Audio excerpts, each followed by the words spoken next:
আসসালামু আলাইকুম ওরহমতুল্লাহি ওবারাকাতুহ। কোরবানির ইতিহাস, ফজিলত, বিধান, রহস্য, শিক্ষা ও সম্পূর্ণ বিস্তারিত আলোচনা। কোরবানি শুধু একটি পশু জবাই করার নাম নয়, এটি হলো আল্লাহর প্রতি ভালোবাসা, ত্যাগ, অনুগত্য এবং ইমানের সর্বোচ্চ পরীক্ষার একটি মহান ইবাদত। পৃথিবীর কোটি কোটি মুসলমান প্রতি বছর ঈদ উল আজহায় কোরবানি করে থাকে, কিন্তু অনেকেই কোরবানির প্রকৃত ইতিহাস, রহস্য, শিক্ষা, বিধান এবং গভীর তাৎপর্য সম্পর্কে বিস্তারিত জানে না।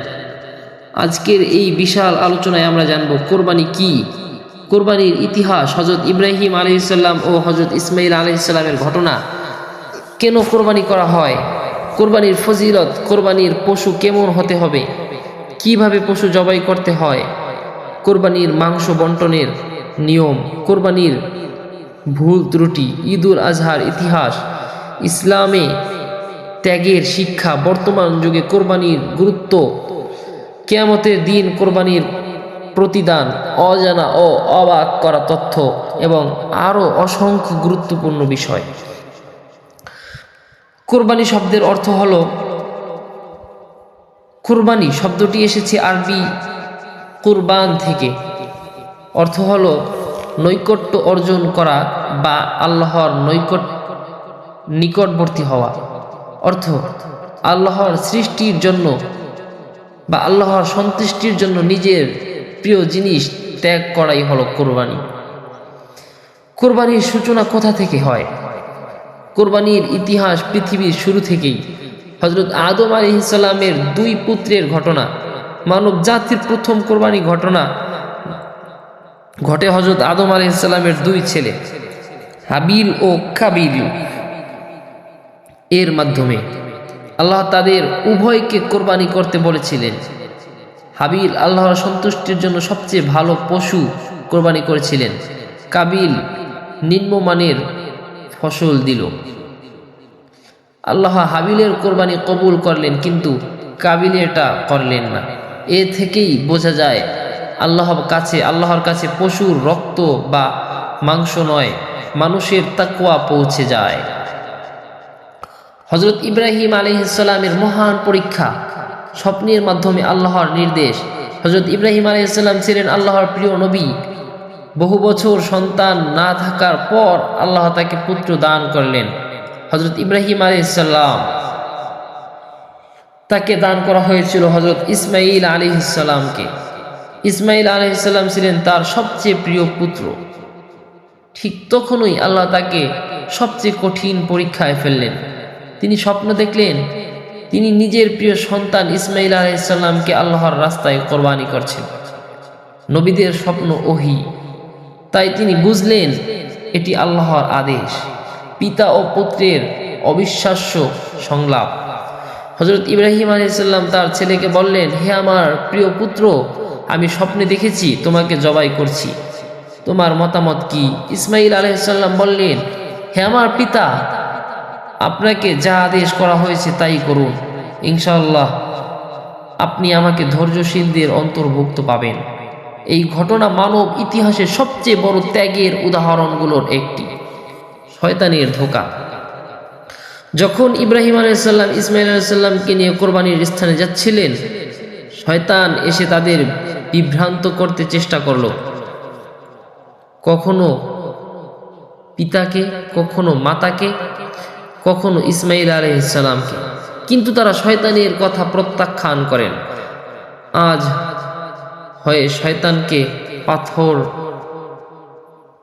হজে শয়তানকে পাথর মারার যে রীতি আছে, তার পেছনে এই ঘটনাও জড়িত। আল্লাহর রহমত।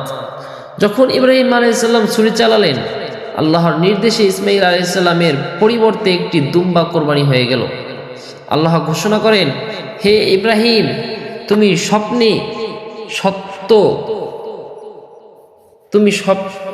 স্বপ্নকে সত্য পরিণত করেছ। এই ঘটনার স্মরণেই মুসলমানরা প্রতি বছর কোরবানি করে। কোরবানির আসল শিক্ষা। অনেকে মনে করে কোরবানি মানে শুধু পশু জবাই, কিন্তু এর আসল শিক্ষা আরও গভীর। আল্লাহর প্রতি পূর্ণ অনুগত্য ইব্রাহিম আলাইহিসসালাম দেখিয়েছিলেন। আল্লাহর আদেশের সামনে পৃথিবীর সবচেয়ে প্রিয় জিনিসও ত্যাগ করতে হয়। ত্যাগের শিক্ষা, নিজের অর্থ সম্পদ ও অহংকার, লোভ সব কিছু আল্লাহর জন্য ছেড়ে দেওয়ার মানসিকতা, তাকওয়া অর্জন। কোরআনে আল্লাহ বলেন, আল্লাহর কাছে পৌঁছায় না তাদের গোশত কিংবা রক্ত, বরং পৌঁছে তোমাদের তাকওয়া। কোরবানি কার উপর ফরজ বা ওয়াজিব?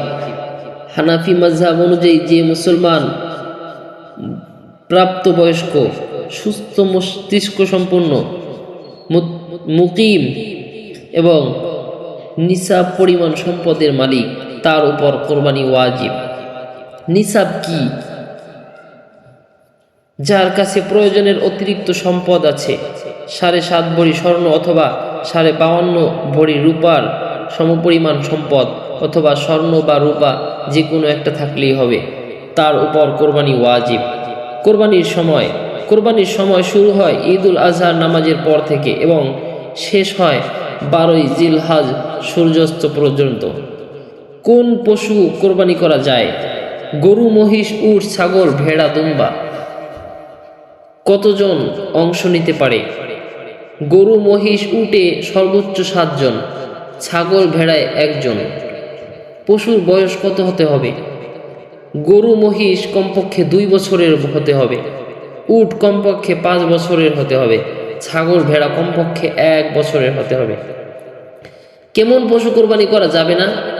অন্ধ পশু, পঙ্গু পশু, অতিরিক্ত রোগ, কান কাটা, শিং ভাঙা, মারাত্মক অসুস্থ।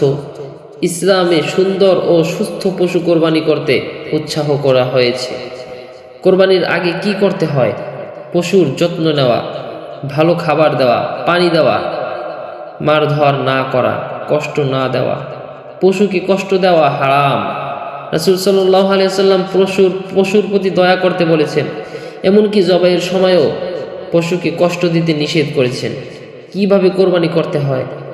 এটি অত্যন্ত গুরুত্বপূর্ণ অংশ। ছুরি ধারালো করতে হবে, ভোঁতা ছুরি ব্যবহার করা যাবে না। পশুর সামনে ছুরি ধার করা যাবে না, কারণ এতে পশু ভয় পায়। কিবলামুখী করা, পশুকে কিবলামুখী করে শোয়ানো উত্তম। দোয়া পড়া, বিসমিল্লাহি আল্লাহু আকবার, শুধু এতটুকু বললেই হয়ে যাবে। কি কি কাটতে হবে জবাইয়ের সময়? খাদ্যনালী, শ্বাসনালী, 2 পাশের প্রধান রগ কেটে দিতে হবে। জবাইয়ের সময় যেসব ভুল হয়: পশুকে মারধর করা হয়, এক পশুর সামনে আর এক পশু জবাই, দেরি করে কষ্ট দেওয়া, অদক্ষ লোক দিয়ে জবাই ভিডিও করার জন্য অত্যাচার, এসব ইসলাম সমর্থন করে না। কোরবানির মাংস বন্টনের নিয়ম সাধারণভাবে 3 ভাগ করা হয় বা 3 ভাগ করাই উত্তম। নিজের জন্য, আত্মীয়দের জন্য, গরিব মিসকিনদের জন্য। কোরবানির চামড়া বিক্রির টাকা নিজের কাজে ব্যবহার করা যাবে না, গরিবদের দিয়ে দিতে হবে বা দান করতে হবে। নারীরা কি কোরবানি দিতে পারে? অবশ্যই পারে, যদি তার উপর কোরবানি ওয়াজিব হয়। মৃত ব্যক্তির নামে কোরবানি, মৃত বাবা মা বা আত্মীয়র পক্ষ থেকে কোরবানি করা জায়েজ। রাসূল সাল্লাল্লাহু আলাইহি ওয়াসাল্লামের কোরবানি, প্রিয় নবী মুহাম্মদ সাল্লাল্লাহু আলাইহি ওয়াসাল্লামের প্রতি বছর কোরবানি করতেন। তিনি নিজের পক্ষ থেকে এবং উম্মতের পক্ষ থেকেও কোরবানি করতেন। কোরবানির ফজিলত, হাদিসে এসেছে, কোরবানির রক্ত মাটিতে পড়ার আগেই আল্লাহর কাছে পৌঁছে যায়। কিয়ামতের দিন পশুর শিং পশম সহ হাজির হবে।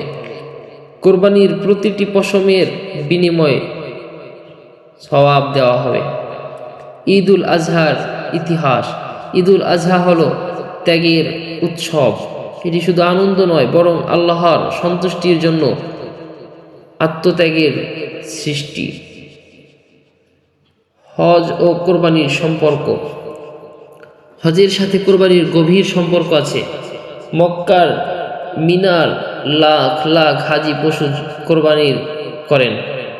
এটি ইব্রাহিম আলাইহিসসালামের ত্যাগের স্মরণ। বর্তমান যুগে কোরবানির গুরুত্ব।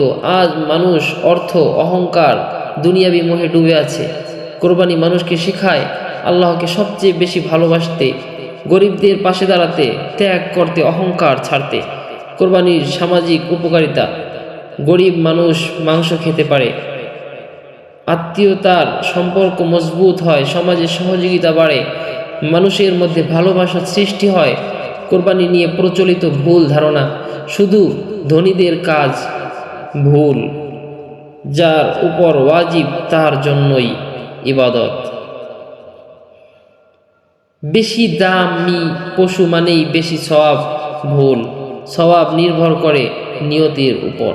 পশুর প্রতি ইসলামের দয়া। ইসলাম কখনো নিষ্ঠুরতা শেখায় না। রাসূল সাল্লাল্লাহু আলাইহি ওয়াসাল্লাম বলেছেন, তোমরা যখন জবাই করবে সুন্দরভাবে জবাই করবে। কোরবানির আধ্যাত্মিক রহস্য। আসল কোরবানি হলো নফসের কোরবানি, পাপের কোরবানি, অহংকারের কোরবানি, লোভের কোরবানি। আল্লাহ কেন কোরবানি পছন্দ করেন? কারণ এটি বান্দার আনুগত্যের প্রমাণ। শিশুদের কি শিক্ষা দেওয়া উচিত? আল্লাহর প্রতি ভালোবাসা, পশুর প্রতি দয়া, গরিবকে সাহায্য, ত্যাগের মানসিকতা। কোরবানির সময় করণীয়: তাকবীর পড়া, নামাজ আদায়ে, গরিবদের সাহায্য, আত্মীয়দের খোঁজ খবর নেওয়া, অপচয় না করা। অপচয়ে থেকে সতর্ক। অনেকেই মাংস নষ্ট করে, এটি ইসলামে অপছন্দনীয়। কোরবানি ও পরিবেশ। পরিষ্কার পরিচ্ছন্নতা জরুরি। রক্ত বা বজ্র ঠিকভাবে ফেলা, পরিবেশ দূষণ না করা। কোরবানির দিন কি কি আমল করা উত্তম? ফজরের নামাজ, তাকবীরে তাশরিফ, গোসল করা, সুন্দর পোশাক পরা, সুগন্ধি ব্যবহার, ঈদের নামাজ, কোরবানি করা, তাকবীরে তাশরিফ বলা, আল্লাহু আকবার, লা ইলাহা ইল্লাল্লাহ, আল্লাহু আকবার ওয়ালিল্লাহিল হামদ বলা। কোরবানির গভীরতম বার্তা। ইব্রাহিম আলাইহিস সালাম শুধু পশু কোরবানি করা শিখাননি, তিনি শিখিয়েছেন আল্লাহর জন্য সব কিছু ত্যাগ করতে প্রস্তুত থাকতে। শেষ কথা, কোরবানি শুধু একটি উৎসব নয়, এটি ঈমানের পরীক্ষা, ত্যাগের পরীক্ষা বা ত্যাগের শিক্ষা, আল্লাহর প্রতি ভালোবাসার প্রকাশ। যদি কোরবানি আমাদের অন্তর পরিবর্তন না করে, তাহলে শুধু শুধু পশু জবাই করা যথেষ্ট নয়। আল্লাহ যেন আমাদের কোরবানি কবুল করেন, আমাদের অন্তরকে তাকওয়ায় ভরিয়ে দেন। আমিন। আসসালামু আলাইকুম ওয়া রাহমাতুল্লাহ।